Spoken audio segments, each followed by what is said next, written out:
Assalomu alaykum, hurmatli televizor ko'rguvchilar. Yaxshimsizlar? Dunyo Uyg'ur qurultiyi to'r televiziyasining kunlik xabarlar programmasiga hammanglar xush kelibsizlar. Men İftihar Abdurashid. Bugun payshanba. Hurmatli ko'rmanlar, tövəndə diqqətinizlər kunlik xabarlar programmamızning tafsilotida bo'lsin. Dünyanın hər qaysı joylarida tajovuzchi Xitoyning 2026 yili 7 ayning 1 kunidan boshlab yo'li qo'yiladigan atalmış Millatlar Birligi va taraqqiyotini ilgari surish qonuniga qarshi keng ko'lamli norozilik namoyishlari ilib berildi. Xitoy hukumatı 2026 yili 3 ayning 12 kuni ma'qullangan atalmış birlik, tinchlik va ilgirlash degan qalpoq ostida o'rta Xitoy milliy kimligini barpo qilishni va har qaysi xalqlarning tili, dini, madaniyatlari va milliy kimliklarini yo'qotishni va assimilyatsiya va qirg'inchilikni qonunlashtirishni maqsad qiladigan bu qonunning yo'li qo'yilishi xalqaro jamiyat, Birlashgan Davlatlar Tashkiloti, Yevropa Ittifoqi va davlatlari, Amerika, Kanada, Avstraliya, Yaponiya qatorliq davlatlar va Uyg'urlar, Tibetliklar, Janubiy Mong'oliyaliklar qatorliq xalqlarning muhojiratlik xalqlarining qattiq noroziligiga duch kelgan edi. Dünya Uyghur qurultiyi bu haqda maxsus bayonot e'lon qilib, xalqaro jamiyatni Xitoyning bu qonunning Uyg'ur, Tibet, Mong'ol va boshqa yerlik xalqlarga qaratilgan assimilyatsiya siyosatlarini qonunlashtirishni maqsad qilganligini, Birlashgan Davlatlar Tashkiloti, Yevropa Ittifoqi va demokratik davlatlarning bu qonunni faqat Xitoyning ichki siyosati deb qaramasdan, balki Uyg'ur, Tibet va Mong'ol xalqlarini nishon qilgan assimilyatsiya va davlat halqigan bostirish siyosatining yangi quroli deb qarash kerakligini, Xitoyning maqsadining jazo lagerlari, majburiy emgak, diniy zulm, oilalarning parchalanishi, bolalarni yotoqli maktablarga o'rinlashtirish orqali milliy kimligidan ayirib etish va Uyg'ur tilining ma'rif sistemasidan chiqarib etilish qatorli qirg'inchilik siyosatini yangi belgilamalar bo'yicha qonunlashtirish kerakligini eskartib, xalqaro jamiyat va BDTni Uyg'urlarning dini, madaniyati, milliy kimligini va o'z taqdirini hur irodasi bilan belgilash huquqini xalqaro qonun ramkasi ichida qo'g'dashga va muhojiratga qurultay tarmog'idagi tashkilotlarni o'zlari turishliq davlatlarda keng ko'lamda norozilik harakati elib berishga chaqiriq qilgan edi. Bu munosabat bilan dunyoning har qaysi joylarida Uyg'urlar, Tibetliklar keng ko'lamda birlashib namoyish elib borgan. Germaniya poytaxti Berlindagi Xitoy bosh elchixonasi oldida Dunyo Uyg'ur qurultiyi, Germaniyadagi Tibet tashkilotlari, Hong Kongliklar va xatar ostidagi millatlarni qo'g'dash tashkiloti qatorliqlarning birlikda o'rinlashtirishida 1 iyul kuni Xitoyning atalmış Millatlar Ittifoqligi qonuniga norozilik bildirib, cho'ng tipdagi birlashma namoyish o'tkazildi. Bu namoyish Germaniya axborotlarining alayda diqqatini tortgan bo'lib, Germaniya radiosi va har qaysi axborot vositalari naq maydonda kelib, namoyish jarayonini tarqatishgan. Bu namoyish haqida stansimizning ziyoratini qabul qilgan Qurultay Berlin ishxonasining mudiri G'ayur Qurbon, Xitoyning atalmış qonun bilan Uyg'ur xalqiga 70 yildan beri ijro qilib kelayotgan qirg'inchilik siyosatini qonunlashtirishga urinayotganligini ta'kidlab, bu qatimqi namoyish haqidagi tafsilotlarni o'rtoqlashdi.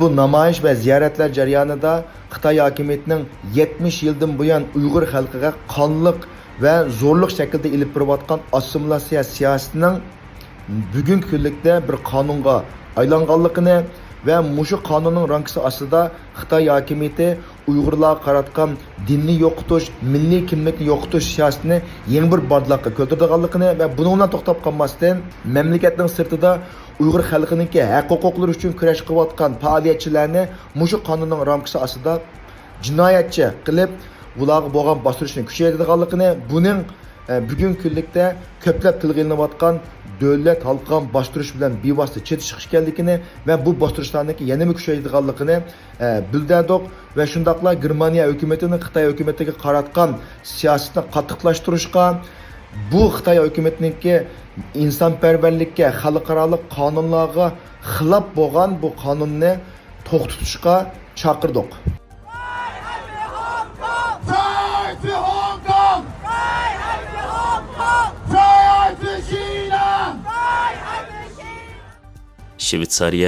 Shvetsariya Uyg'ur jamiyati, Tibet tashkilotlari, Xitoy xristian tashkilot qatorliqlarning birlikda o'rinlashtirishida va Dunyo Uyg'ur qurultiyining muavin raisi Zumrat Erkinning qaytilishida 1 iyul kuni Xitoyning atalmış Millatlar Ittifoqligi qonuniga norozilik bildirib, cho'ng tipdagi birlashma namoyish elib berilgan. Turkistan! Free Turkistan! Free Turkistan! Free Turkistan! Free Tibet! Free Tibet! Free Tibet! Free Tibet! Tibet belongs to Tibet! Bu namoyishda Tibetliklar, Uyg'urlar, Xitoy xristianlari va kishilik huquq tashkilotlarining vakillari so'z qilib, Xitoy hukumatini qattiq ayiblagan va noroziligini ifodalagan. Mingga yaqin kishi qatnashgan bu cho'ng tipdagi namoyish Seoul shahar markazidan boshlanib, namoyishchi ammo Xitoy qarshi jarangliq shuar sadolari ichida Seoulning eng avvat ko'chalarini besib o'tib, Xitoy konsuligacha yurish qilgan. Namoyishchilarning ko'pligidan Seoulning eng asosli markaziy ko'chalaridagi tramvaylar, avtobuslar to'xtatilgan. Free Tibet!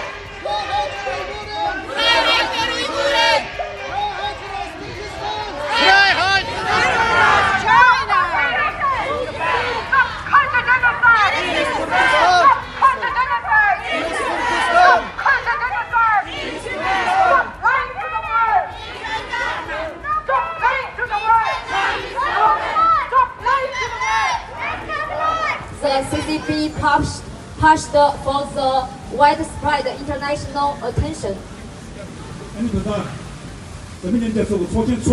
Czech Republic, Australia, England, Canada,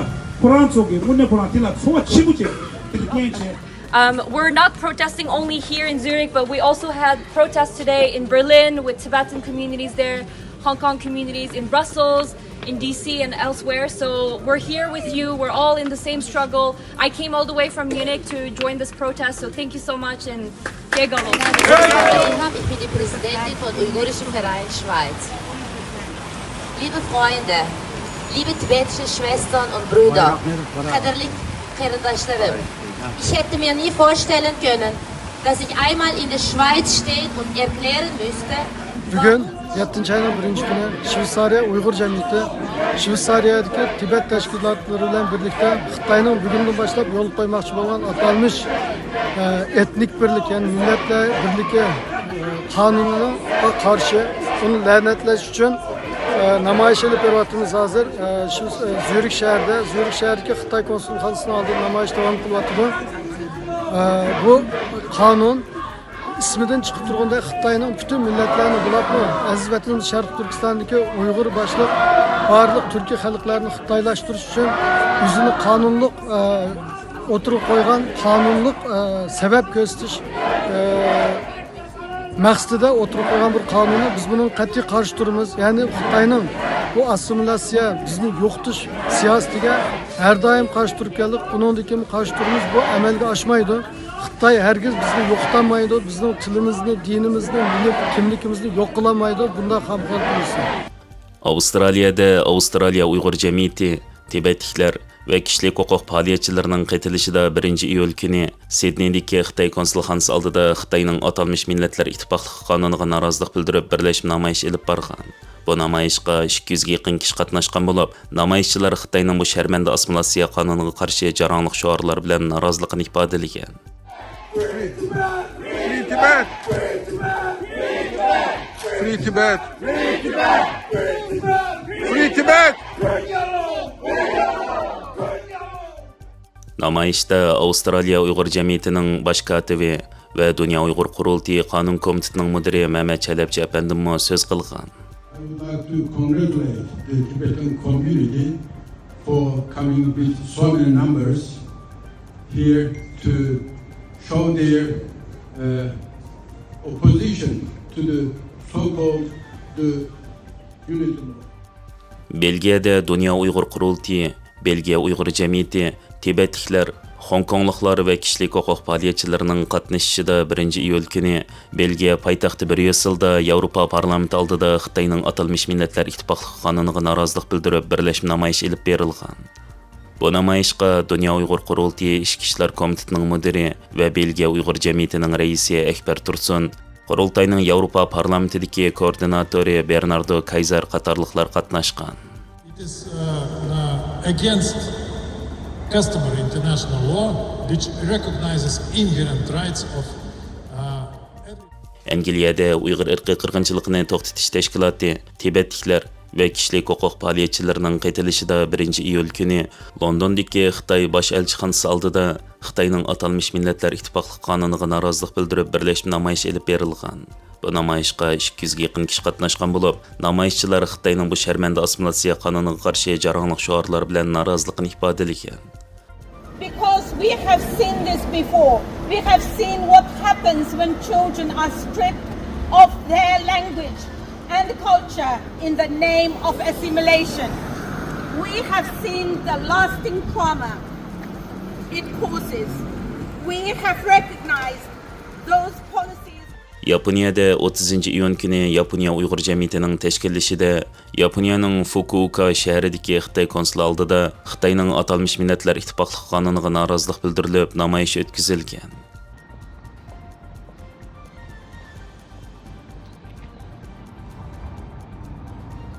Amerikada Los Angeles va Washingtonda shu yerdagi Uyg'ur tashkilotlari, Tibetliklar ve kişilik hukuk faaliyetçilerinin qatnashishida Xitoy konsulxonasining oldida norozilik namoyishlari o'tkazilgan. Hürmetli körümerler, yuqorida diqqatingizga kunlik xabarlar programmamızning tafsilotini sundik. Kelar qitimliq sonimizgacha ko'rishgich omon bo'lgaysizlar. Stansiyamizning YouTube kanaliga a'zo bo'lishni unutmang. Xayr xo'sh.